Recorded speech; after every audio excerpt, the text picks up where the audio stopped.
నోచిన వారికి వరములనిచ్చి చూసిన వారికి శుభములనొసగే శ్రీ సత్యనారాయణుని వ్రతము పురారమ్మా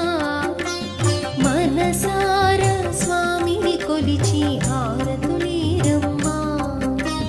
మనసార స్వామిని కొలిచి హారతులీరమ్మా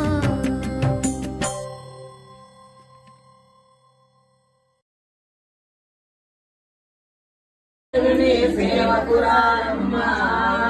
మనసార స్వామిని కొలిచి హారతులీరమ్మా శ్రీ సత్యనారాయణుని సేవకురారమ్మా మనసార స్వామిని కొలిచి హారతులీరమ్మా నోచిన వారికి నోచిన ఫలము చూచిన వారికి చూచిన ఫలము స్వామిని పూజించిన